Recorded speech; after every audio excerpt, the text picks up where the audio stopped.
তোমার মতো যুবক সন্তান র‍্যাব আর্মি পুলিশ বিডিআর এর চাকরি করে নামাজ ছাড়ে না, বলো বাবা তুমি কেন পারবা না? তোমার মতো যুবক তাকায় দেখো ওসি ডিসি এসপি 5 ওয়াক্ত নামাজ পড়ে, বলো তুমি কেন পারবা না? তোমার মতো যুবক সন্তান রাস্তায় গাড়ি চালায়, ড্রাইভারি করে, এক বেলার নামাজও বাদ দেয় না, বলো বাবা তুমি কেন পারবা না? ও যুবক বাবারা, তোমার মতো কত ব্যবসায়ী আজান হয়েছে দোকান বন্ধ করে নামাজে চলে গেছে, দাড়িও ফালায় না, নামাজও বাদ দেয় না, হারাম ভাবে ব্যবসা করে না, এমন বান্দা আছে, তুমি কেন পারবা না? জীবনে মাদ্রাসায় পড়ে নাই, আলিফ বাতাও শিখে নাই, জেনারেল লাইনে থাইকা যদি তোমার মোহাব্বত আল্লাহর নবীর আদর্শ নিয়ে চলে, তুমি এতটুকু নিজেকে জিজ্ঞাসা করিও, বালিশে মাথা লাগায় তুমি কেন পারবা না? তোমার মতো যুবক নদীর মধ্যে মাছ ধরে নামাজ পড়ে, তুমি পারো না কেন? কৃষি কাজ করে নামাজ পড়ে, তুমি কেন পারো না? এখনো সময় আছে, তওবা করে নাও। ও পর্দার আড়ালের মা বোনেরা, আসেনি মা বোন? হ্যাঁ, এরে আম্মা জানেরা, বোনেরা, আপনাদের সন্তানদেরকে নিয়ে যত কথাই আমি শুনাইলাম, এই কথা বাস্তবায়ন হবে না যদি আপনাদের চেষ্টা না থাকে, দোয়া না থাকে। কারণ আপনারা নবীদের মায়ের মতো দামি, আপনারা সাহাবায়ে কেরামদের মায়ের মতো দামি, আপনারা খাদিজা রাদিয়াল্লাহু আনহার মতো দামি, ফাতেমা রাদিয়াল্লাহু আনহার মতো দামি, আয়েশা রাদিয়াল্লাহু আনহার মতো দামি। এরে আম্মা জান, আপনারা ইসমাঈল নবীর মা হাজরা আলাইহা সালামের মতো দামি, আপনারা ঈসা নবীর মা মারিয়াম আলাইহা সালামের মতো দামি। জীবনের বড়, দুনিয়ার বড় এক বেঈমান ফেরাউন, জানেননি তার স্ত্রীর নাম কি? আসিয়া। এত বড় বেঈমান ফেরাউনের ঘরে আসিয়া কত বড় আল্লাহর পেয়ারা বান্দি। রহমতের নবী বলেন কিয়ামতের দিন জান্নাতে আসিয়ার সাথে আমার বিবাহের বন্ধন হয়ে যাবে। ও পর্দার আড়ালের মা, আপনার স্বামী তো ফেরাউনের মতো খারাপ না, আপনি কি পারেন না নামাজ পড়ে দোয়া করবেন? স্বামীরে যদি বলতেন স্বামী নামাজ পড়ার চেষ্টা করো, কামাই রুজি করো, তুমি হারাম টাকা ঘরে আনবা না, যদি এভাবে বুঝাইতেন হারাম টাকা খাইয়া নিজের রক্ত নাপাক করব না, সন্তানেরটাও নাপাক করতে দিব না, দুনিয়ার কোন স্বামী হারাম কামাই ঘরে নিতে পারত না। এরে আম্মা জান, আপনার মতো কত মা এই অঞ্চলে এখনো পাবেন, পর্দা রক্ষা করে চলে, নামাজ ছাড়ে না, স্বামীর মাল হেফাজত করে, সন্তানগুলোকে আদর্শওয়ালা বানানোর চেষ্টা করে, কখনো মোবাইলে চরিত্র বিক্রি করে না। এরে আম্মা জানেরা, আপনারা কেন পারবেন না? ও যুবক বাবা, এখনো সময় আছে, তওবা করে নাও। জীবনে তো কম নামাজ ছাড়লা না, মনে চাইছে পার্কে যাবা, দৌড়ায় গেছো, কেউ বাধা দিছে ফিরো নাই, মনে চাইছে গুনাহ করবা করেছো, বাধা মানো নাই, মনে চাইছে নামাজ পড়বা না, পড়ো নাই, হাজার মানুষ বুঝাইছে নামাজ পড়ো নাই, আর কত বাহাদুরি করবা? এখনো সময় আছে, তওবা করে নাও। মনে মনে আল্লাহকে বলো, হে মালিক, জীবনে আর নামাজ ছাড়বো না, আর দাড়ি কাটবো না, বেপরদায় চলবো না, মা বাবার সাথে বেয়াদবি করবো না, শিক্ষকের দোয়া নিয়া, উলামায়ে কেরামের পরামর্শ নিয়া, নবীজির তরিকা মেনে চলবো, মা বাবার দোয়া নিয়ে চলবো। জীবনে তো গুনাহ কম করি নাই। মনে মনে আল্লাহকে বলো, হে আল্লাহ, দুনিয়াতে আমার মতো গুনাহগার কেউ নাই, শয়তানের ধোকায় জীবনে অনেক গুনাহ করেছি, আজ থেকে তৈরি হয়ে গেলাম, আমার মতো যুবক যদি জেনারেল লাইনে থাকিয়া নামাজ পড়ে, আমি কেন পারবো না? ও আল্লাহ, তুমি তো হায়াতের মালিক, রিজিকের মালিক, সম্মানের মালিক, আজ থেকে আর নামাজ ছাড়বো না, দাড়ি কাটবো না। ও আমার যুবক বাবারা, কার পেছনে পইরা নামাজ ছাড়ছো? কার কিছু টাকা পাওয়ার জন্য কার পেছনে ঘুরে গিয়া দাড়ি কাটছো? ও তো তোমার বন্ধু না, স্বার্থে আঘাত লাগলে তোমাকে চিনবে না, ওর পেছনে পড়ছো। তুমি আজ অসুস্থ হয়ে গেলে তোমার মোবাইলের নাম্বারটা ডিলিট করে ফেলবে, জীবনে তোমার সাহায্য আর আসবে না, দল থেকে নাম কাটবে, কল্লা পর্যন্ত কেটে দিবে। কার পেছনে পড়িয়া 2 টাকা পাওয়ার লোভে নামাজ হারাইছো? দাড়ি কাটছো, বেপরদায় চলতেছো, এরা সব ধান্দাবাজ আর চান্দাবাজ। এরা তোমার আপন কোনো বন্ধু না। এই দুনিয়ায় তোমার আপন বন্ধু উলামায়ে কেরাম। ওই উলামায়ে কেরামের দোয়া নিয়ে সামনে আগাও। ওরে তুমি বিপদে পড়লে কেউ নাই, কেউ যাবে না, কিন্তু উলামায়ে কেরাম কলিজা ভরে দোয়া করবে, কোনোদিন বড়দোয়া করবে না। এখনো সময় আছে, তওবা করে নাও। রিজিকের মালিক কে? তাহলে কার পিছনে ঘুরে নামাজ ছাড়ছো? রিজিক তো আল্লাহ দিবে, তুমি বেনামাজির পিছনে দৌড়াও কেন? আল্লাহ রিজিক দিবে। গর্তের পিপিলিকার খানা কে দেয়? জঙ্গলের প্রাণীর খানা কে দেন? নদীর মধ্যে হাজারো লাখো মাছের খানা কে দেন? ওরা দামি না আমরা দামি? ওদের যদি আল্লাহ দিতে পারে, আমগো পারবেন না? তাহলে পাগল হয়ে দৌড়াও কেন বেনামাজির পেছনে, সুদের পেছনে? এখনো সময় আছে, তওবা করে নাও।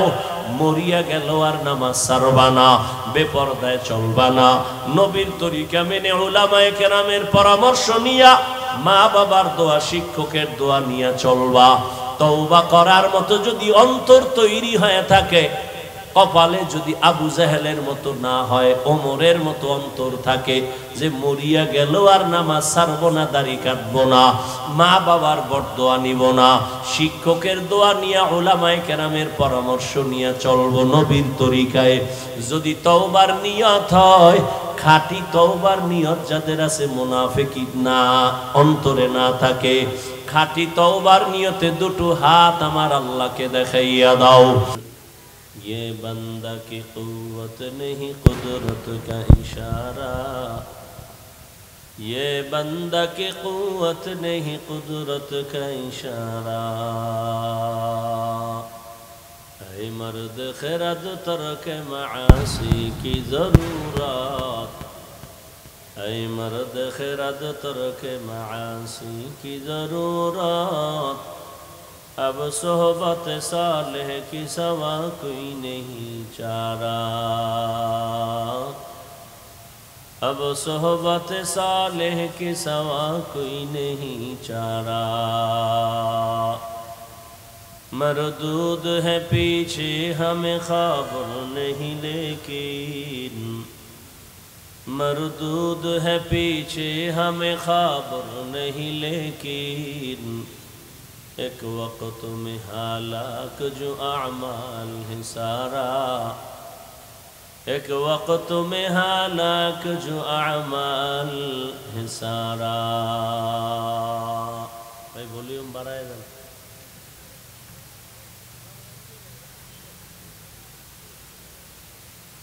হেফাজত ইসলাম বাংলাদেশ রাউজান উপজেলার উদ্যোগে আয়োজিত শানে রিসালাত সম্মেলন 9 ডিসেম্বর 2024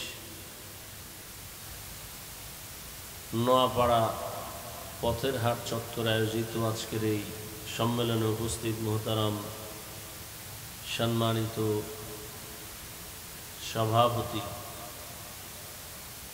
হযরতুল আল্লাম শাহ শিহাবুদ্দিন সাহেব দামাত বারাকাতুহুম, প্রধান মেহমান হযরতুল আল্লাম শাহ মুহিবুল্লাহ বাবু নগরী দামাত বারাকাতুহুম, আমির হেফাজত হাটহাজারীর হযরত সহ অনেক উলামায়ে কেরাম এখানে আলোচনা রেখেছেন। আল্লাহর দরবারে শুকর আদায় করি যে আল্লাহ আমাদেরকেও এতক্ষণ পর্যন্ত বসায় রাখছেন, সুস্থ রেখেছেন, হাজার লাখ মানুষের মধ্য থেকে আমাদেরকে আল্লাহ কবুল করেছেন, আলহামদুলিল্লাহ। দরুদ ও সালাম সৈয়দুল মুরসালিন রাহমাতুল লিল আলামিন শফিউল মুযনিবিন খাতামুন নবিয়্যিন সৈয়দুস সাকালাইন ইমামুল মুরসালিন হযরত মুহাম্মদুর রাসূলুল্লাহ সাল্লাল্লাহু আলাইহি ওয়া আলিহি ওয়াসাল্লামের উপর সর্বোপরি শুকর যাদের অক্লান্ত পরিশ্রমের মাধ্যমে আজ সুন্দর আয়োজন, সময় পরামর্শ অর্থ দিয়ে দোয়া করে উপস্থিত হয়ে মাইক লাইট প্যান্ডেলের ব্যবস্থাপনার মাধ্যমে সহযোগিতা যারা করেছেন, প্রত্যেককেই আল্লাহ পাকের খেদমতের বরকতে দুনিয়াতে শান্তি, পরকালে মুক্তির ব্যবস্থা করে দিন। উলামায়ে কেরাম অত্যন্ত গুরুত্বপূর্ণ আলোচনা রেখেছেন কোরআন সুন্নাহ ভিত্তিক দিক নির্দেশনামূলক। সবাইকে সহি তরিকায় উলামায়ে কেরামদের কথা আমল করার তৌফিক দান করেন। উলামায়ে কেরামের ইজ্জতকে আল্লাহ বেশি বেশি বাড়ায় দেন। আমার দেশে যারা উলামায়ে কেরামের ইজ্জতকে নষ্ট করার জন্য বিভিন্ন ষড়যন্ত্র করে ফেসবুকের দ্বারা মিডিয়ার মাধ্যমে, আল্লাহ এদের হেদায়েত দান করেন। উলামায়ে কেরামের বিরোধিতা করা জাহেরিভাবে এটা কঠিন এক ষড়যন্ত্র। কারণ কিয়ামত পর্যন্ত আর নবী আসবেন না, সাহাবায়ে কেরামও আসবেন না, আইম্মায়ে কেরামও আসবেন না। কিয়ামত পর্যন্তই জাতিকে সঠিক পথ দেখাবেন, জান্নাতের পথে আহ্বান করবেন একমাত্র উলামায়ে কেরাম। ষড়যন্ত্রকারীদের টার্গেট হলো এই আলেমদেরকে বিতর্কিত করতে হবে। যদি আলেমদেরকে মানুষের সামনে বিতর্কিত করা যায়, সম্মান নষ্ট করা যায়, তো মানুষ আর আলেমের কাছে যাবে না, বিতর্কিত আলেমের পিছনে নামাজও পড়বে না, বয়ানও শুনবে না। এক পর্যায়ে ইসলামের বাতি নিভে যাওয়ার অবস্থা হয়ে যাবে। গভীর ষড়যন্ত্রর শিকারে কিছু আমাদের মুসলমানরাও না বুঝে ওদিকে কদম বাড়াচ্ছে। আল্লাহর কাছে হেদায়েতের দোয়া করি, আল্লাহ হেদায়েত দান করেন। উলামায়ে কেরামের বদনাম হওয়া মানে টোটাল ইসলামের উপর একটা আক্রমণ, ইসলামের উপর একটা বড় ধাক্কা। অতএব এই দিকটা আমরা খুব কন্ট্রোলে নিয়ে আসা উচিত। আল্লাহ আমাদের সবাইকে আনানিয়াত, রিয়া, হাসাদ, কিবিরের ঊর্ধ্বে থেকে আদবের সাথে জিন্দেগি পরিচালনার তৌফিক দান করেন।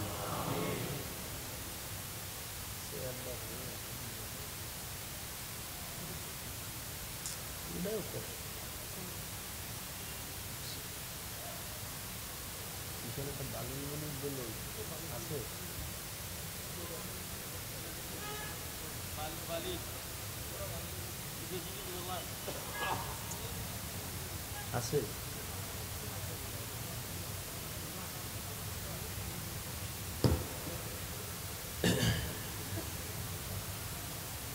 মোটামুটি চল।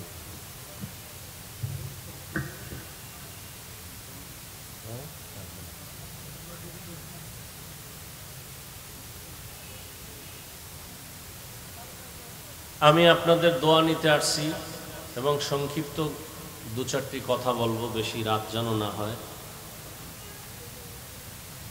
সেই নিয়তে কোরআনে হাকিমের সূরা আলে ইমরানের এক আয়াতে কারিমা তিলাওয়াত করেছি, নবীজির হাদিস থেকে একটি হাদিস পড়েছি। ইখলাসুর রুহানিয়াতের সমন্বয়, সহি নিয়তে, সহি তরিকায়, সহি কিছু কথা আমাকে বলার মতো, আপনাদেরকে শুনবার মতো দয়াময় আল্লাহ তৌফিক দান করেন। উঠা বসা করবেন না, এটা মজলিসের আদব না। ডিস্টার্ব হলে আর কথা বলা যায় না। আসলে চট্টগ্রামের বয়ান তো সারা দেশে উদাহরণ হিসেবে অনেক জায়গায় বলি।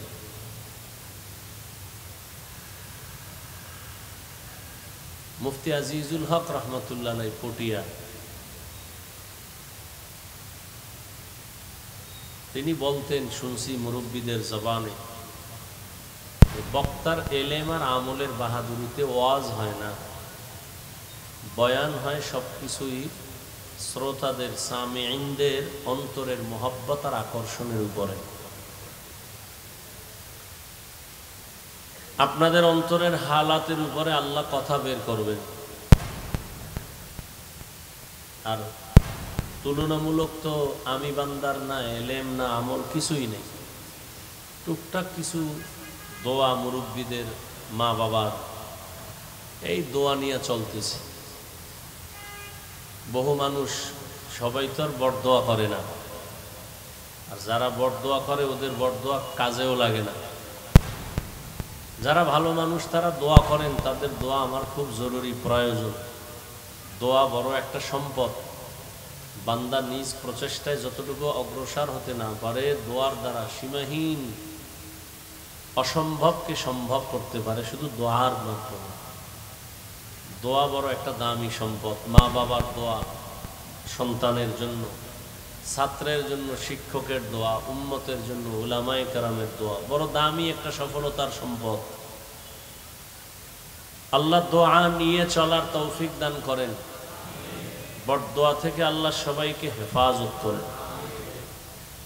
যে আয়াত পড়েছে আল্লাহ বলেন, ইয়া আইয়ুহাল্লাযীনা আমানুত্তাকুল্লাহা হাক্কা তুকাতিহি ওয়া লা তামুতুন্না ইল্লা ওয়া আনতুম মুসলিমুন। হে মুমিন, তোমরা আল্লাহকে ভয় করো, তাকওয়া অর্জন করো, ভয় করার মতো হক আদায় করো, এবং মুসলমান না হওয়া পর্যন্ত মৃত্যুবরণ করিও না। নবীজি বলেন, আলা কুল্লুকুম রাঈন ওয়া কুল্লুকুম মাসউলুন আন রাইয়াতিহি। সাবধান হে উম্মত, তোমরা প্রত্যেকেই দায়িত্বশীল। আল্লাহর দরবারে দায়িত্বের কারণে জবাবদিহিতার কাঠগড়ায় দাঁড়াতে হবে। নবীজি হাদিস শোনানোর পরে সাহাবায়ে কেরাম প্রশ্ন করলেন, ইয়া রাসূলুল্লাহ, দায়িত্বশীল কে কার উপর? নবীজি বললেন, অধীনস্থদের যিনি কর্তা গার্ডিয়ান তিনি অধীনস্থদের জন্য দায়িত্বশীল। মা বাবার অধীন সন্তান, প্রত্যেক মা বাবা সন্তানের দায়িত্বশীল।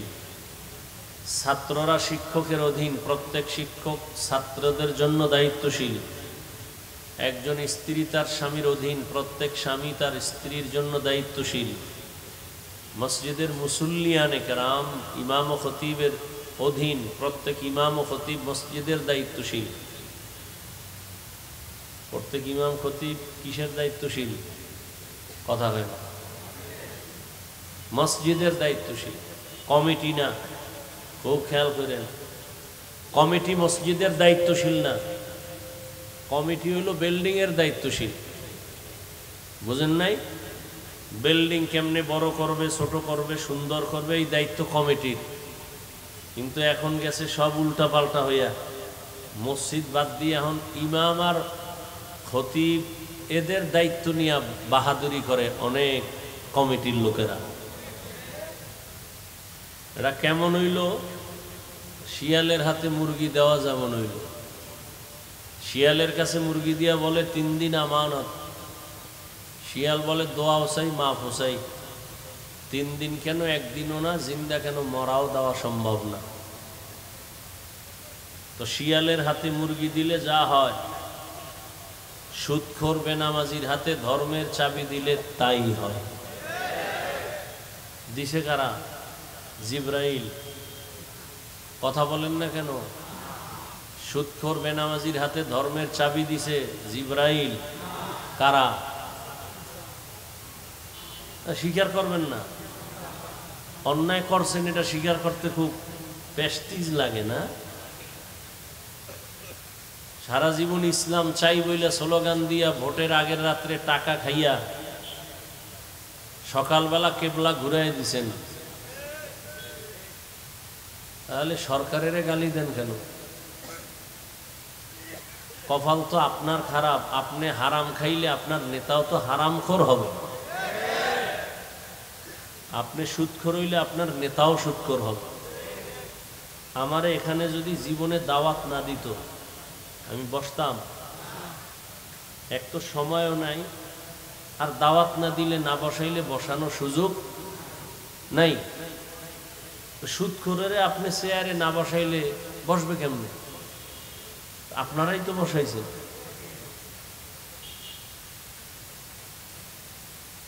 বড় কঠিন হিসাব, বড় কঠিন।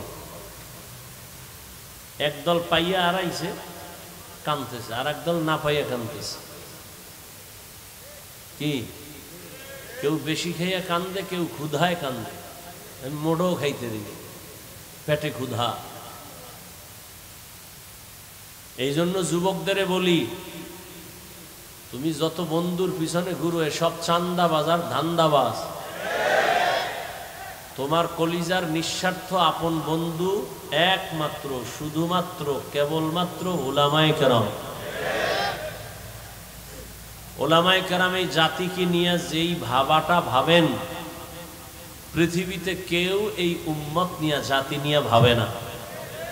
সবাই নিজের চেয়ার নিয়ে ভাবে, দল নিয়ে ভাবে। উলামায়ে কেরাম নিজের চেয়ার, ইমামতি থাক না থাক টেনশন নেই। ওয়াজের স্টেজ থাক না থাক টেনশন নাই, নিজের মাইয়া পোলা স্ত্রী সন্তানের কোনো চিন্তা করে না, উম্মত নিয়েই চিন্তা করে। এই কারণে ছাত্র জনতার বৈষম্য বিরোধী আন্দোলনে সফলতার চাঁদ উদিত হওয়ার শপথ নিয়ে জান বাজি রেখে আলেম তোলাবা ওলামা সব মাঠে নামছেন। ক্ষমতার জন্য নামছিলেন? কোন আলেম বলছে উপদেষ্টারা সব নামও আমরা বসবো? বলে নাই।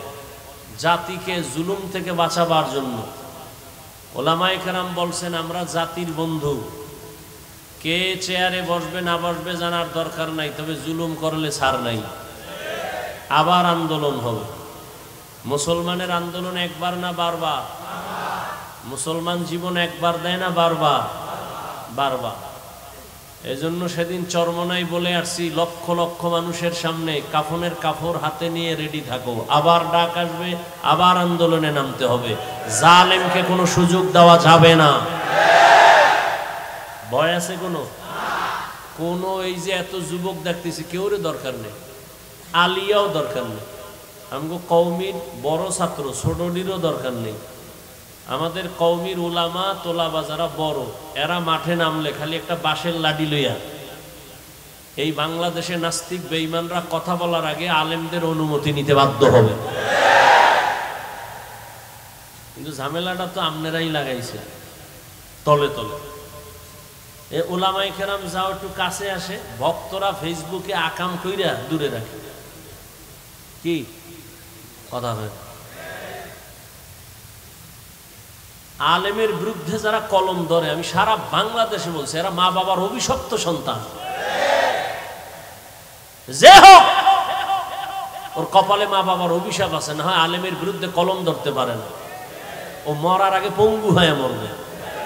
জীবনে বহু দেখছি ছোট্ট বয়সে বলার সময় নেই, আলেমের সাথে যারা বেয়াদবি করে ওরা মরার আগে মরে, মরার আগেই মরে। তুমি যদি বাইতুল মুকাররমের খতিব, তোমার কপালেও ভোগ আছে। কথার কথা। ওলামায়ে কেরামের ইজ্জত নিয়ে যারা টাল বাহানা করবে, এদের ছাড় নাই। আল্লাহ ধরে ফেলবেন। জুলুমের বিচার মরার আগে হবে, রসুলের হাদিস। আল্লাহ জুলুম থেকে আমাদের সবাইকে হেফাজত করেন। ছাত্র এখানে অধিকাংশ যুবক। এক আন্দোলন দিয়ে তো বুঝছো ছাত্ররা কি পারে, বুঝা গেছে না? এত ভয় কেন? তার মানে এটা না যে কোনো মুরব্বী কোনো আলেমের সাথে বেয়াদবি হবে। খবরদার। মা বাবা হাজারো অন্যায় করলে কি সন্তান যুদ্ধ করবে? করবে? আমি উদাহরণটা এভাবে দেই। ইমাম সাহেব নামাজে দাঁড়াইছে মসজিদে, মাইক কানে লাগাইয়া মাগরিবের নামাজে। তো পাশে চায়ের দোকান, মাইকের বক্সের আওয়াজ বাইরে যায়। কটা বেনামাজি বয়ে বয়ে ডান হাতে বিড়ি টানে, বাম হাতে চা টানে। ও নামাজ লাগে না, ওকে দিল এমনি পরিষ্কার। তো ইমাম যে নামাজে দাঁড়াইছেন, তেলাওয়াত করতেছেন, নামাজে ভুল হতে পারে না পারে না? ভুল হলে কি করতে হবে বলেন? সত্য কথাটা বলেন। লোকমা দিতে হবে, তাই তো? কারণ ইমাম সাহেব আল্লাহর কি কুদরত, আলহামদুলিল্লাহ সূরায় ভুল হয়ে গেছে। চায়ের দোকানের বেনামাজি যেটি মূর্খ, এরাও ধৈর্য ফেলাইছে আলহামদুলিল্লাহ সূরার ভুল তো ধরা সহজ। একটা জিব্বা কামড় দিয়া কয় কি কয়, ইমাম সাহেব তো ভুল করে লাইছে, কয় লোকমা দেয়। ও চায়ের কাপ ধুইয়া জানালা দিয়া তাকায়, কয় ইমাম সাহেব কামটা ঠিক করেন না, তাড়াতাড়ি ঠিক করেন। কি দিছে? এটা লোকমা না বেয়াদবি?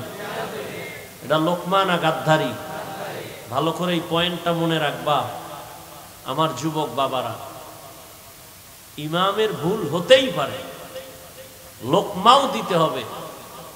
তবে চায়ের দোকানের লোকগুলো গিয়ে জানালা দিয়ে যে লোকমা দিছে, এটা লোকমা না, এটা চূড়ান্ত গাদ্দারি আর বেঈমানি আর বেয়াদবি। কারণ লোকমা কেমনে দিবে? সিস্টেম আছে না?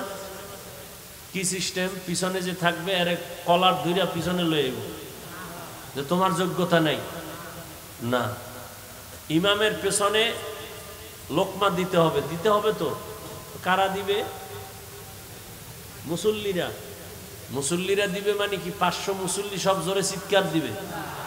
সবাই যদি একসাথে লোকমার নিয়তে একটা চিৎকার দেয়, ইমাম তো জায়গায় শেষ।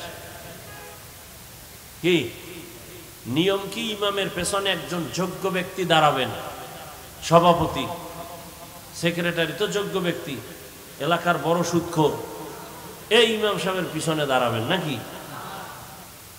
একজন ভালো যোগ্য ব্যক্তি দাঁড়াবেন যে ইমাম সাহেব যদি একটা জের জবরেরও ব্যবধান হয় আর আয়াতের অর্থ বিকৃতি হয়ে যায়, পেছন থেকে লোকমা দিবেন আদবের সাথে। ইমামের নামাজ যদি প্রথম বৈঠকের পরে কোনো ঝামেলা হয়ে যায়, তাহলে পেছনের ব্যক্তি গিয়া নামাজ শেষ করবেন, সেই যোগ্যতা নিয়ে পেছনে দাঁড়াবেন যে হেন খাওন নাই, হেন ওই শিয়ালের রাতে মুরগি। ইমামের পেছনে সব দামি দামি বেনামাজি সুদখোর, সাপ্তাহিক মুসল্লিদের আড্ডা। কি আল্লাহ হেদায়াত দান করুন। তাহলে উলামায়ে কেরাম যদি ভুল করে, অবশ্যই ভুল হবে, শয়তান তো ওয়াসওয়াসা দিবেই। উলামায়ে কেরামের ভুল হলে ভুলটা ধরায় দেওয়ার মতো আলেম আছে না নাই? অন্যরা ভুল ধরায় দেওয়া এটা লোকমা নয়, বেয়াদবি। লোকমা না বেয়াদবি? পৃথিবীর প্রত্যেকটা মানুষের জীবনের সৌন্দর্যের নাম আদব। যার আদব নাই ওর কপাল নাই, ওর জিন্দেগি নাই। লিকুল্লি শাইইন যিনাতুন ফিল ওয়ারা ওয়া যিনাতুল মারই তামামুল আদাবি আজ খুদা খা হিমে তৌফিকে আদব বে আদব মাহরুমে গাশত আজ ফজলে রা। রহমতের নবীকে বললেন দায়িত্বশীল। প্রত্যেক মা বাবা সন্তানের জন্য দায়িত্বশীল, প্রত্যেক স্ত্রীর জন্য স্বামী দায়িত্বশীল, মুসল্লিদের জন্য ইমাম ও খতিব দায়িত্বশীল, ওয়ার্ডের মেম্বার ওয়ার্ডের মানুষের জন্য দায়িত্বশীল, ইউনিয়নের একজন চেয়ারম্যান ইউনিয়নবাসীর জন্য দায়িত্বশীল, গোটা দেশের মানুষের জন্য দায়িত্বশীল সরকার, আর গোটা উম্মতের জন্য দায়িত্বশীল একমাত্র শুধুমাত্র কেবলমাত্র উলামায়ে কেরাম। আর একজন সাহাবী বললেন, ইয়া রাসূলুল্লাহ, আমার অধীনেও কেউ নাই, আমিও কারো অধীনে না, আমি একা, আমার কোনো দায়িত্ব আসেনি। রহমতের নবী বললেন, আপনার অঙ্গ যে আছে, অঙ্গ প্রত্যঙ্গের আপনি দায়িত্বশীল। আল্লাহ দুটো হাত দিয়েছেন, দুটো পা দিয়েছেন, কিয়ামতের দিন আল্লাহ এগুলোর হিসাব নিবেন। এমনি দেন নাই, হাতের ডিউটি আছে আলাদা, পায়ের ডিউটি আলাদা, চোখের ডিউটি আলাদা।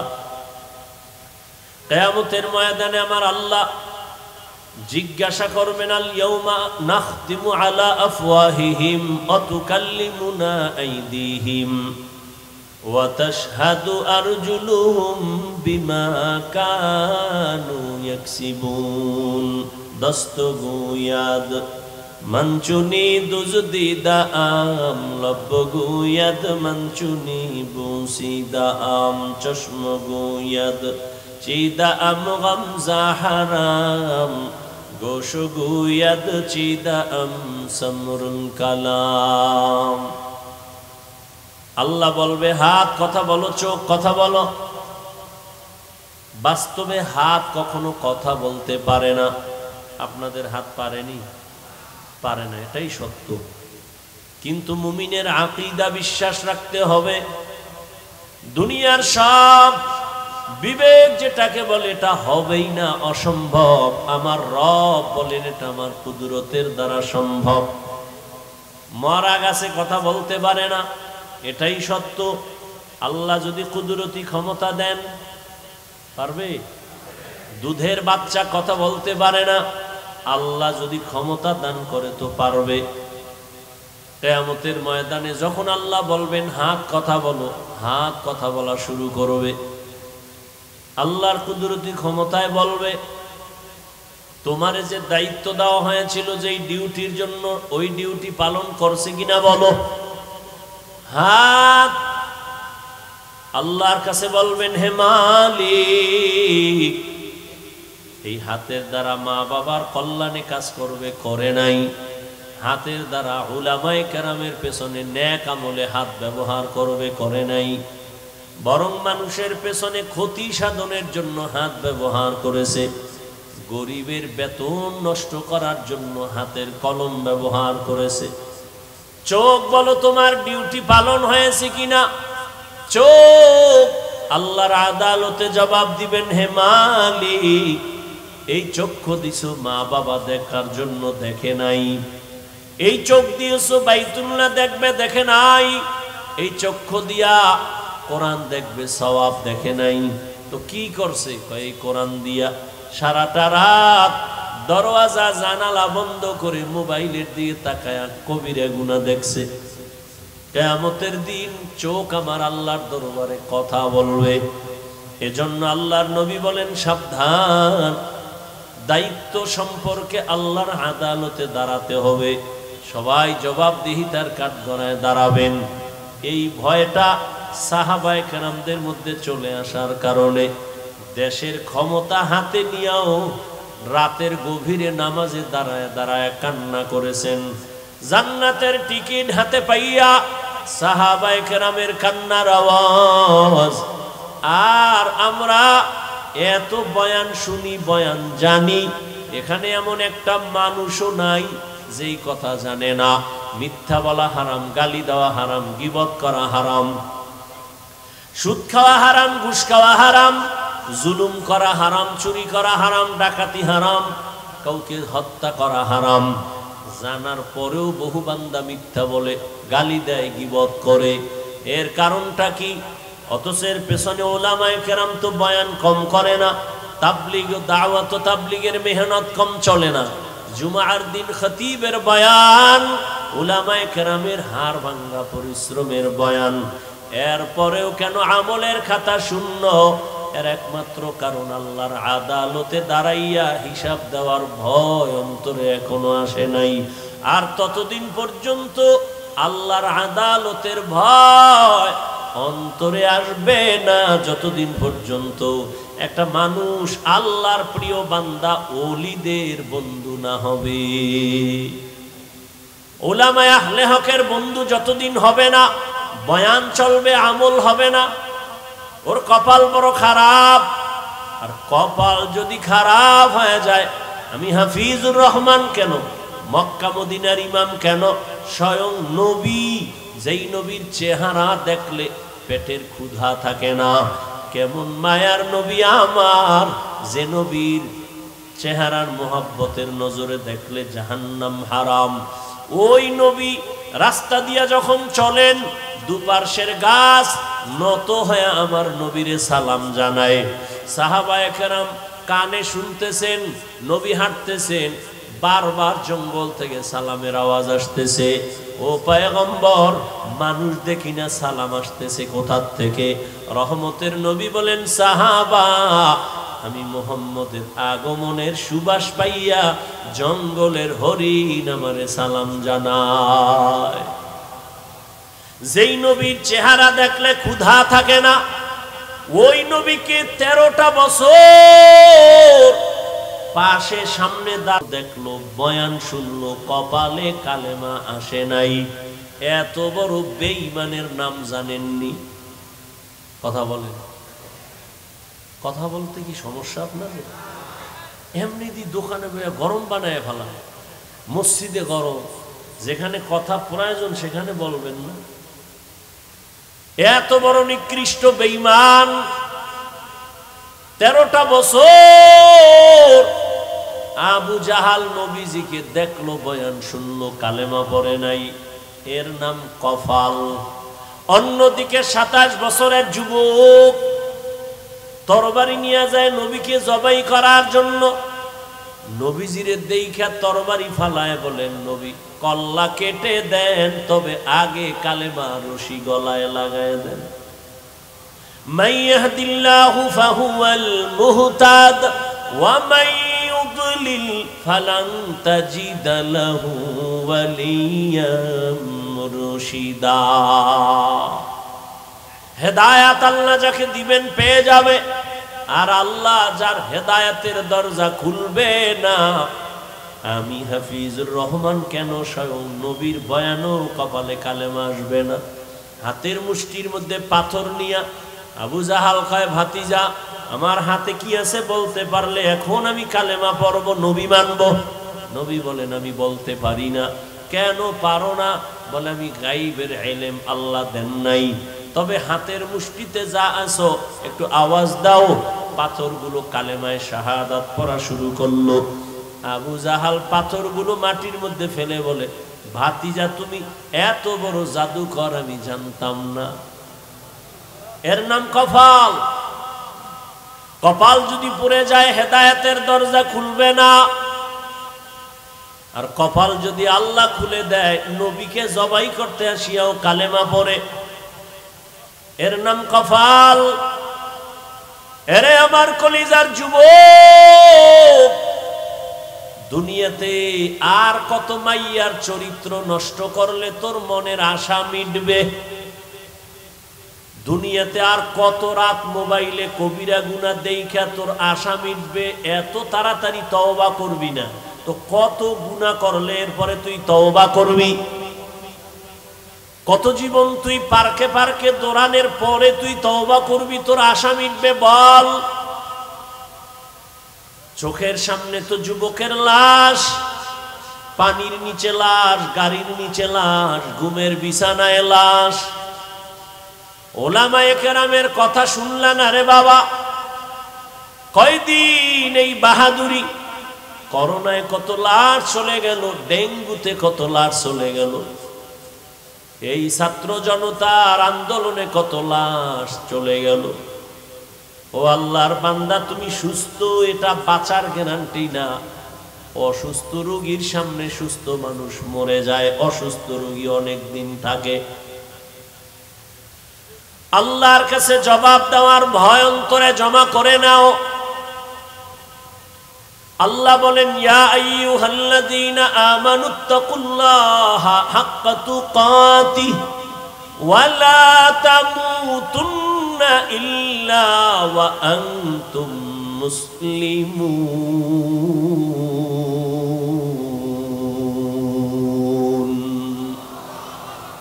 আল্লাহ বলেন, আমাকে ভয় করার মতো হক আদায় করে ভয় করো। সাহাবায়ে কেরাম নবীর সামনে গিয়া বললেন, ইয়া রাসূলুল্লাহ, আল্লাহ যত বড় ওই পরিমাণ ভয় কোনো বান্দার দ্বারা করা সম্ভব না। নবীও পেরেশান হয়ে গেলেন। জিবরাইল আমিন আসলেন আল্লাহর অর্ডারে আয়াত নিয়া, নবীরে গিয়া জানায় দাও, ইত্তাকিল্লাহা মাস্তাতাতুম, আমার হক আদায় করার দরকার নাই, বরং বান্দা যেন তার সাধ্য মতো আমি আল্লাহর ভয় অন্তরে নিয়ে চলে। আর একটা সতর্কবাণী শুনায় দাও, মুসলমান না হয়ে যেন কবরে না যায়। আল্লাহ বলেন নাই বক্তা না হইয়া মরিস না, পীর না হইয়া মরিস না, ডাক্তার না হইয়া মরবি না। আল্লাহ বলেন, তুমি ডাক্তার না রোগী, পীর না মুরিদ, ইমাম না মুক্তাদি, আলেম না মূর্খ, ধনী না গরিব, আমার জানার দরকার নাই। আমার কাছে পরিচয় এক, তুমি মুসলমান কিনা। মুসলমানের জন্য আহলুল্লাহ যারা আল্লাহওয়ালা, এরা বলেন পীর হওয়া সহজ। কি পীর হওয়া? কি পরিমাণ পীর আমাদের চট্টগ্রামে আছে। সকাল থেকে সন্ধ্যা, সন্ধ্যা থেকে সকাল, খালি রড পুইরা ভিড়াইলেও আলহামদুলিল্লাহ পারবে না। হে শুধু পীর না, জমানার কুতুব, মুজাদ্দিদে জামান, আন্তর্জাতিক বেঈমান, এরকম পীর আছে না নাই? আল্লাহ হেদায়েত দান করুন। ভাইরা আমার, মুসলমান না হইয়া মরিও না রে যুবক। আল্লাহ বলেন, আমাকে হক আদায় করে না পারলেও সাধ্য মতো ভয় করো। এখানে আমরা যারা বসে আছি, দাঁড়ানো আছি, যদি জিজ্ঞাসাই করি আল্লাহকে আপনারা কারা কারা ভয় করেন, প্রশ্নটা করলে সবাই হাত উঁচু করে বলবে অবশ্যই আমরা হুজুরদের থেকেও বেশি ভয় করি, অত সেখানে এমনও মানুষ বসে আছেন আজকে ফজর পড়ে নাই, জোহর পড়ে নাই, আসর পড়ে নাই, মাগরিব পড়ে নাই, এশাও পড়ে নাই, এরপরও চাপাবাজি করে আমগো দিল পরিষ্কার আছে না নাই? এরপরও বলে আমি আল্লাহকে ভয় করি, আমি 5 ওয়াক্ত নামাজ পড়িয়া বলি আল্লাহকে ভয় করি। আপনি নামাজ বাদ দিয়ে বলেন আল্লাহকে ভয় করি। আমি পর্দা রক্ষা করে বলি আল্লাহকে ভয় করি, আপনি পর্দা বন্ধ করে বলেন আল্লাহকে ভয় করি। আমি দাড়ি রেখে বলি আল্লাহকে ভয় করি, আপনি দাড়ি না রেখে বলেন আল্লাহকে ভয় করি। দোনো দলের ভয় কি সমান?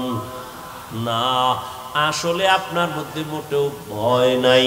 ভয়ের হাকিকতি আপনি জানেন না। ভয়টা আসলে কি? বলে একটা সন্তান মা বাবাকে ভয় করে। প্রমাণ কি? বলে মা বাবার সামনে অন্যায় করে না, শাস্তির ভয়ে। একটা ছাত্র শিক্ষকের ভয় করে, কেন? প্রমাণ কি? বলে শিক্ষকের সামনে অন্যায় করে না, শাস্তির ভয়।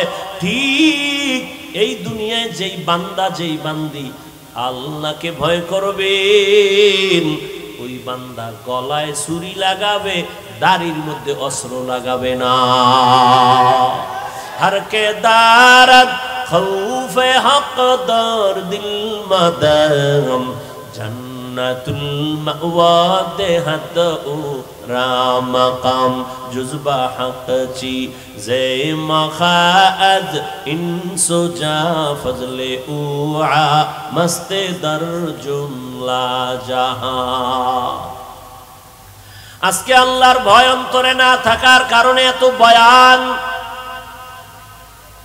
আজকে তো বয়ান করব হিন্দুদের মন্দিরে গিয়া, আজকে তো বয়ান করার দরকার ছিল চট্টগ্রামের পাহাড়ে খ্রিস্টানদের মিশনারিতে গিয়া, কিন্তু কই 12টা মাস মুসলমানের পেছনে কুত্তার মতো দৌড়াইতে দৌড়াইতে ঘুমানোরও টাইম পাওয়া যায় না। এরপর মুসলমান নামাজের মুসাল্লায় যায় না। বুঝি না কি তুমি ভুলে আসো না আমরা ভুলে আসি? না হয় তাবলিগওয়ালারা পায়ে হাতে ধইরা বুঝায় নামাজ পড়ো, পড়ো না কেন? পীর সাহেবরা পায়ে হাতে ধরে বুঝায় নামাজ পড়ো, নরম ভাষায় বুঝায়, কত নরম। আমরা বক্তারা বয়ান করি, এরপরও কেন নামাজ পড়ো না রে বাবা? আসলে কি তুমি মনে করছো আমরা ভুলে আছি? একটা প্রমাণ দেখাও। কারণ উলামায়ে কেরামের যত কথার পাওয়ার, মূল পাওয়ার হাউস হলো কোরআন শরীফ, আল্লাহর কোরআন। এই কোরআন আল্লাহ একজন আছেন, প্রমাণ কোরআন। জান্নাত আছে, দলিল কোরআন। জাহান্নাম আছে, দলিল কোরআন। গুনাহ করলে জাহান্নামে যাবে, প্রমাণ কোরআন। নেক আমল নিয়ে গেলে জান্নাত পাবে, প্রমাণ কোরআন। ওই কোরআনে যদি ভুল থাকে তো সবই ভুল। একটা ভুল বের করে দাও, আমি এখন দাড়ি কেটে ফেলবো, শার্ট প্যান্টাই লাগায় রাস্তায় নাচ গান করবো।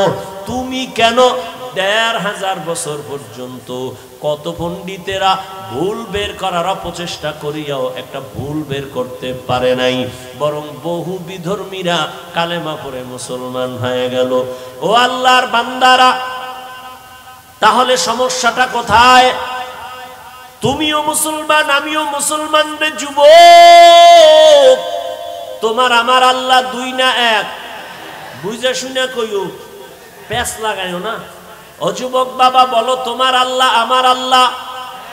তোমার আমার নবী, কোরআন, হাদিস, কাবা, ধর্ম, কালেমা, দুনিয়াতে আসছি তাও কিন্তু এক। বিদায় বেলা কাফনের সংখ্যা হবে এক। আমারও 3 কাফন, তোমারও 3 কাফন। নাকি আমি একটা বক্তার সম্মানে বাড়ানো হবে? তুমি রিক্সার ড্রাইভার, গরিব হওয়ার কারণে একটা কাফন কম হবে? আমারও 3 কাফন, তুমিও 3 কাফনে পেঁচায় পড়বা, কালার হবে আলাদা। কি কালারও এক, কাফনের উপরে লেখা থাকবে বড় হুজুরের লাশ। হ্যাঁ, তা এত মাস্তানি কেন, এত ভাব কেন? আজ আমি বক্তা বক্তা ভাব, তুমি টাকার ক্ষমতার ভাব। কাফনে যেদিন ঢুকবা সেদিন সব বাহাদুরি বন্ধ হয়ে যাবে। কে ধনী, কে গরিব, কে আলেম, কে মূর্খ, কে ইমাম, কে মুক্তাদি, কাফনে লেখা থাকবে। সব লাশগুলো একাকার হয়ে যাবে। কবরের সাইজও হবে এক। কবরে রাখার পরে প্রশ্ন হবে 3টা, তাও এক। রবের পরিচয় দাও, ধর্মের পরিচয় দাও, রাহমাতুল লিল আলামিনের পরিচয় দাও। নবী বলেন যারা এই 3 প্রশ্নের জবাব দিবে তাদের কবর হবে রওজাতুম মির রিয়াজিল জান্নাহ, আর যারা জবাব দিতে পারবে না তাদের কবর হবে হুফরাতুম মিন হুফারিন নার। কে জবাব দিতে পারবে? হুজুরেরা গ্যারান্টি নাই। যদি হুজুরেরা জবাব দিতে পারার গ্যারান্টি থাকতো, জান্নাতের টিকিট হাতে পাইয়া সাহাবায়ে কেরাম জীবনভর কান্না করতেন না। রহমতের নবী বলেন আমি তো আয়েশার হুজুরায় এশার নামাজ পড়ে ঘুমায় গেছি, আমি ঘুমাইলে শুধু চোখ আমার বন্ধ, অন্তর আমার ঘুমায় না। আমার মাথার পাশেই তো আমার মসজিদে নববী। হঠাৎ ঘুমের মধ্যে গভীর রাত, কানের মধ্যে কান্নার আওয়াজ আসতেছে। এই রাতের বেলাকে কান্না করে আমি সজাগ হইয়া নজর করে দেখলাম আমার মসজিদের মধ্যে কে যেন নামাজে দাঁড়ায় কান্না করে। আমি আস্তে উঠলাম, উঠা বের হয়ে গেলাম। ভিতরে তাকাইয়া দেখি জান্নাতের 1 নম্বর সাহাবী আমার আবু বকর গভীর রাতে নামাজে দাঁড়ায় দাঁড়ায় কান্না করে। আমি নবী অপেক্ষা করলাম, আবু বকর নামাজ শেষ, আমাকে দেখে আশ্চর্য। আমি জিজ্ঞাসা করলাম আবু বকর আপনি নামাজে দাঁড়ায় কাঁদলেন কেন গভীর রাতে? আবু বকর বলেন ইয়া রাসূলুল্লাহ, আল্লাহর আদালতে দাঁড়াইয়া হিসাব দেওয়ার ভয় আমি কান্না করেছি। কিয়ামতের ময়দান আপনিই তো বয়ান করেছেন, সব নারী পুরুষ উলঙ্গ দাঁড়াবে, সূর্য মাথার উপরে নেমে আসবে, জাহান্নামের গরমের তাপ, নবীরা পর্যন্ত কান্না শুরু করবেন, এত কঠিন হবে হালাত। ওই সময় আল্লাহ যদি আমারে ডাকেন আর বলেন আবু বকর জাহান্নামের দরজা থেকে দইরা তোমারে জান্নাতের টিকিট হাতে দিছি, বলো আমার কাছে কি নিয়ে আসছো? আমি যদি বলি আল্লাহ তোমার মোহাব্বতে নামাজ পড়ছি, তেলাওয়াত করেছি, জিকির করেছি, এই আমল নিয়ে আসছি। আল্লাহ যদি বলে ফেলে আবু বকর তোমার আমল আমার কাছে পছন্দ হয় নাই, আমার জান্নাত আমারে দাও, তোমার আমল নিয়ে জাহান্নামে যাও। জাহান্নামের ভয়, আমার হাতে জাহান্নামের হ্যান্ডকাপ লেগে যাবে। সাহাবায়ে কেরাম জান্নাতের টিকিট পাইয়া যদি নামাজে দাঁড়ায় সারা জিন্দেগি কান্না করেন, তুমি আমি কে? তোমার আমার তো কোনো হিসাবই নাই। তুমি আমি মাওলানা দাবি করি, কিন্তু না আসলে আমি মানুষই হইতে পারি না। হ্যাঁ মাওলানা হইছি ঠিক, আমার সার্টিফিকেট আছে মাওলানা, এটাও ঠিক। তুমি মুফতি সাহেব, এটাও ঠিক। তবে ভালো করে বুঝো, একটু আগেই বলেছি আল্লাহ কিন্তু বলে নাই মাওলানা না হইয়া কবরে আসবা না, মুফতি সাহেব না হইয়া মরবা না। আল্লাহ বলে তোর মুফতিগিরির দাম নাই, মাওলানাগিরির দাম নাই, আমার কাছে আসার আগে মুসলমান হইয়া কবরে আসবা। মুসলমান হইয়া মরার ব্যাখ্যা কি? আল্লাহ মুমিনকে বলেন মুসলমান হইয়া মর, কোন বেঈমানকে বলেন নাই। ওরে মুমিন আমরা যারা এখানে মুমিন প্লাস মুসলমান, আবার আমাদের কেন বললেন মুসলমান হইয়া মরো? এই কথা বলার কারণ কি? মুমিন তো আমরা মুসলমান সব এক, আবার আল্লাহ কেন বললেন ও মুমিন মুসলমান হইয়া মরো? তাহলে কি আমরা মুমিন হইছি, মুসলমান হইতে পারি নাই? কেমন কেমন যেন একটু প্রশ্ন। আবার এক আয়াতে আল্লাহ বলেন ইয়া আইয়ুহাল্লাযীনা আমানু দুখুলু ফিস-সিলমি কাফা ওয়া লা তাত্তাবিউ খুতুওয়াতিশ শাইতান ইন্নাহু লাকুম আদুউম মুবিন।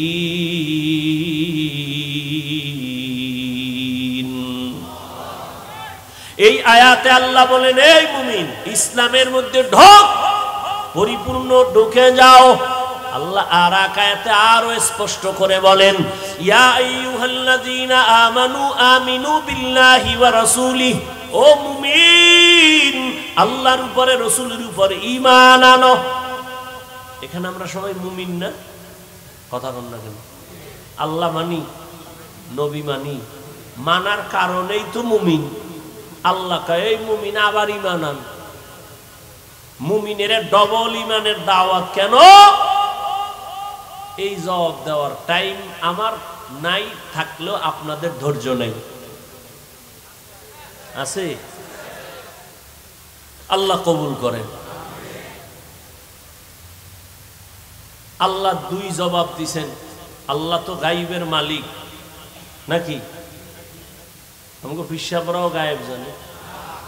আল্লাহ কয়জন? সবাই বলেন আল্লাহ যে এক, কোন দিক থেকে এক বলেন? আল্লাহ কেমন এক যার কোনো দুই? আল্লাহ কেমন এক যার সমান কোনো আল্লাহ? আল্লাহ তো এক যার সহযোগিতায় কেউ। আল্লাহর ক্ষমতার মতো কারো ক্ষমতা? আল্লাহর স্পেশাল কিছু গুণ আছে, এই গুণ আর কারো মধ্যে। কেউ যদি মনে মনে ভাবে আল্লাহর গুণ আরো কারো মধ্যে আছে, স্পেশাল গুণটা আরো কারো মধ্যে আছে, মনে করার নাম শিরিক। যারা মনে করবে তাদের নাম হলো মুশরিক। মুশরিকদের জন্য আল্লাহ জান্নাত হারাম করে দিয়েছেন। ইন্নাল্লাহা লা ইয়াগফিরু আন ইউশরাকা বিহি ওয়া ইয়াগফিরু মা দুনা যালিকা লিমান ইয়াশা ওয়া মান ইউশরিক বিল্লাহ ফাকাদ দাল্লা দালালাম বাঈদা ওয়া মান ইউশরিক বিল্লাহ ফাকাদ ইফতারা ইসমান আযীমা ওয়া মান ইউশরিক বিল্লাহ ফাকাদ হারামাল্লাহু আলাইহিল জান্নাহ। যারা শিরকের গুনাহ করবে আল্লাহ বলে আমি তাদের ক্ষমা দিব না, তাদের জন্য জাহান্নাম, জান্নাত হারাম করে ঘোষণা দিয়ে দিলাম। আল্লাহর মতো আল্লাহ আছে মনে করা শিরিক। আল্লাহর গুণের মতো কারো গুণ আছে মনে করার নাম শিরিক। যারা মনে করবে তাদের নাম মুশরিক। আল্লাহর স্পেশাল একটা গুণ হলো আল্লাহ গায়বের মালিক। কুল লা ইয়ালামু মান ফিস সামাওয়াতি ওয়াল আরদিল গায়বা ইল্লাল্লাহ। আল্লাহ বলেন হে নবী জানায়া দেন আসমানের বাসিন্দারা কেউ গায়ব জানে না। ও নবী জানায়া দেন জমিনের বাসিন্দারা কেউ গায়ব জানে না। কে জানেন? একমাত্র আল্লাহ। এরে নবীর উম্মত ভালো করে বুঝো, আল্লাহ পাক রব্বুল আলামিন বলেন আমি আল্লাহ এক, আমি আল্লাহর সাথে আর কারো অংশীদারিত্ব নাই।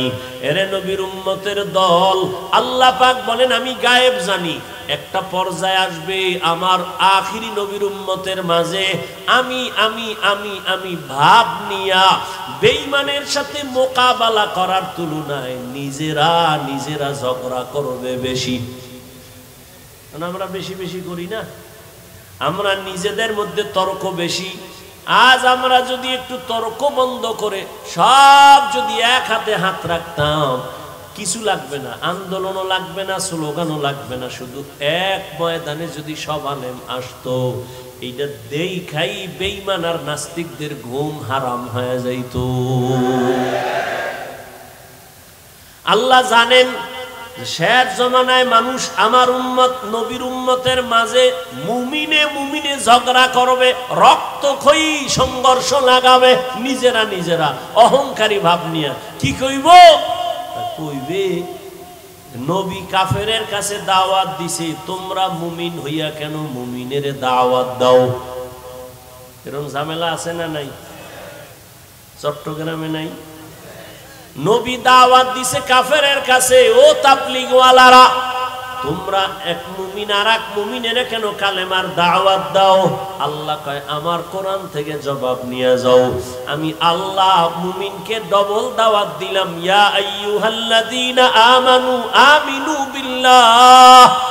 আল্লাহ যদি মুমিনকে আবার ইমানের ডবল দাওয়াত দিতে পারে, আমরা মুসলমান কেন মুসলমানের দাওয়াত দিতে পারবো না? আমি তো বসেই বললাম যে আজকে বয়ান করব হিন্দুদের মন্দিরে, খ্রিস্টানদের গির্জায়। 12 মাস মুসলমানের পেছনে দৌড়ায়, ঘুমানোর টাইম নাই, এরপরও লাইনে রাখা যায় না, এরপরও লাইনে রাখা যায় না। বিধর্মীরে দাওয়াত দিব কখন? আর এই প্রশ্ন যারা অনর্থক করে এরাও কিন্তু প্রশ্নের সাথে মিল নাই। কারণ যারাই প্রশ্ন করে এরাও কিন্তু মুসলমানের দাওয়াতি মজলিসে বসে এই প্রশ্ন উঠায়।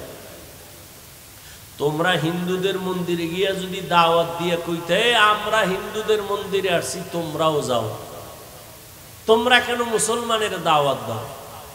এই যে বললাম, যেই মুসলমান আপনার আল্লাহ আমার আল্লাহ এক, নবী এক, কোরআন এক, কাবা এক, ধর্ম এক, কালেমা এক, সব এক, অথচ আপনারা অনেক ভিআইপি জগতের মুসলমান। কেন? আমি মাথায় টুপি না দিলে লজ্জা পাই। ও নোয়াপাড়ার মুসলমান, তুমি কেমন? তুমি টুপি দিতে লজ্জা পাও, তুমি কত ভিআইপি মুসলমান। আমি দাড়ি কাটতে লজ্জা পাই, তুমি দাড়ি রাখতে লজ্জা পাও। তুমি কত বড় ভিআইপি মুসলমান। কোন জগৎ থেকে তোমারে আল্লাহ আলাদা বানাইছে?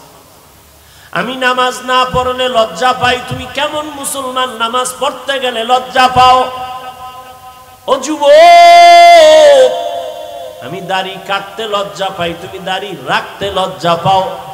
শুধু কি লজ্জা পায়, আবার উল্টা আমগো প্রশ্ন দিয়ে আটকানের লেগে বয়ে থাকে। দাড়ি না রাখলে অসুবিধা কি? টুপি না পরলে অসুবিধা কি? কত বড় বেয়াদব যে একটা মুসলমান রসুলের উম্মত হইয়া দাড়ি রাখতে পারে না, নামাজ পড়তে পারে না, সে দিল নরম কইরা হুজুরে রেখে, হুজুর নবীর আদর্শ মানতে পারিনি, একটু দোয়া কইরেন, চেষ্টা করেন। এটা না আদব? কত বড় বেয়াদব হইলে অন্তরের মধ্যে প্রশ্ন রেডি রাখছে, হুজুরে জিগাইলি আমি প্রশ্ন ছুড়ে দিব। টুপি না পরলে অসুবিধা কি? দাড়ি না রাখলে অসুবিধা কি? আমার নবী যদি কয় তোর মতো বেয়াদব আমি মুহাম্মদের উম্মত স্বীকার না করলে কি অসুবিধা কি? তুমি মুসলমান, তোমার অন্তরে এই প্রশ্ন আসে কিভাবে? তুমি পারো না, তোমাকে তো কেউ জাহান্নামী বলে না। তুমি দোয়া চাইবা, হুজুর চেষ্টা করব নবীর তরিকা যেন মাইনে চলতে পারে। তুমি কত বড় গাধা, তুমি উল্টা প্রশ্ন করো, নামাজ না পড়লে অসুবিধা কি? দাড়ি না রাখলে অসুবিধা কি? টুপি না পড়লে অসুবিধা কি? তুই ইসলামটাকে কি বানাইতে চাও? তামাশা মনে করেছো ইসলাম? খেলনা মনে করেছো? ইসলামটাকে খেলনার পাত্র বানিয়েছো। মুসলমানের সন্তান কই পেয়েছ এই দুঃসাহস? কোন বেঈমান আর মুনাফিক তোমাকে এই প্রশ্ন শিখায় দিয়েছে? কিসের মুসলমান তুমি? গৌর গোবিন্দ সিলেটের জমিনে ওই বেঈমানের মোকাবেলা করতে তো বেতের বাড়ি লাগে নাই। শাহজালালের তাহাজ্জুদের কান্নার ফজরের আজান, কই তোমার সে তাহাজ্জুদ? কই তোমার সে আজান? কই নামাজ? সারাটা রাত মোবাইল দেখে কবিরা গুনাহ করে চেহারাটা নষ্ট করে ফেলেছো। ভাব দেখাচ্ছ তুমি বড় বুজুর্গ, আলেমের ভুল ধরো। এই বেয়াদবি কে শিক্ষা দিয়েছে তোমাকে? তুমি লিখে রাখো আমার কথা, যদি মরে যাই কবরে জুতা মারবি যদি মিথ্যা হয়। যদি এখনো তওবা না করো, আলেমের বিরোধিতা করে, তোর মরা হবে জীবনের পঙ্গু হওয়া মরা। লিখে রাখিস, তুই পঙ্গু না হয়ে মরবি না। তওবা যদি করো, খোদায় দরজা খুলে দেয় ওমরের মতো, তা শুকর আল্লাহর দরবার। একটা মুসলমান যার আদর্শ দেখলে মানুষ চলে আসবে দিনের দিকে। বেঈমানের সাথে তর্ক নাই, মুমিনে মুমিনে তর্ক। এরে উঠাও, এরে নামাও, 24টা ঘন্টা এই নিয়ে জীবন কাটাচ্ছে। নামাজ নাই, রোজা নাই, তেলাওয়াত নাই, খবর নাই। মায়ের খবর নাই, মাইয়ার খবর নাই, বউয়ের খবর নাই, পরিবারের খবর নাই, খালি আলেমদের সমালোচনা সমালোচনা। তো এদেশে আলেম যদি না থাকে তো ইসলাম কই? ইসলামটাকে এত দুর্বল মনে করেছো কেন? আমি তো এতক্ষণ যে চিল্লাইছি, একবারও কি বলছি এই স্কুল কলেজ বাদ দিয়া সব কওমিতে ঢোক, নাইলে তুই শেষ? বলছি? ও যুবক বাবারা, ভালো করে খেয়াল করো।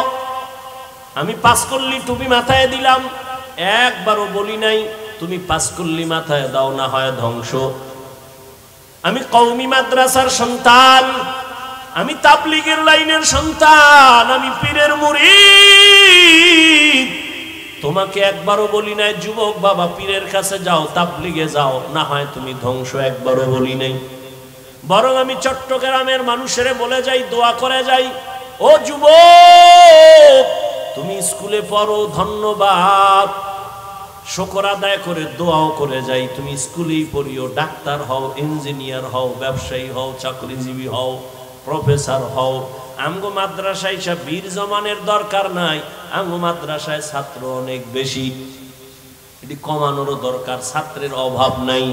কলেজ ভার্সিটি বন্ধ করে মাদ্রাসা আসার কোনো যৌক্তিকতা নাই, বরং তুমি ওখানে লেখাপড়া করে ডাক্তার হও, ইঞ্জিনিয়ার হও, প্রফেসর হও, ব্যবসায়ী হও, চাকরিজীবী হও।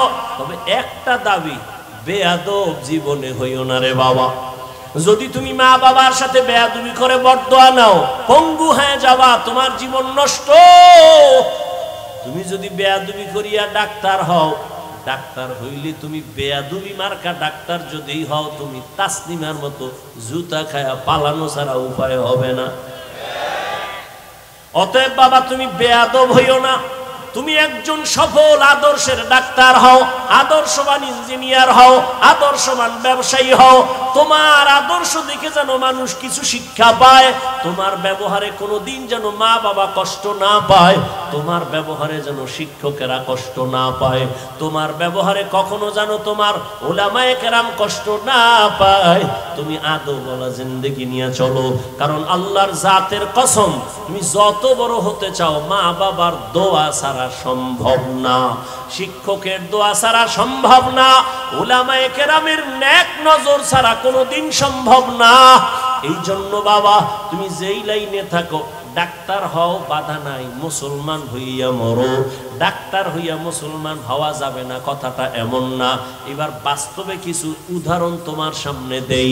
বাবা তুমি যুবক, জবাব দাও, তোমার মতো যুবক জেনারেল লাইনে আছে, স্কুলে কলেজে, সত্য কথাটা স্বীকার করো, তোমার মতো যুবক স্কুলে পড়িয়াও কি 5 বেলার নামাজ পড়ে দাড়িওয়ালা আছে?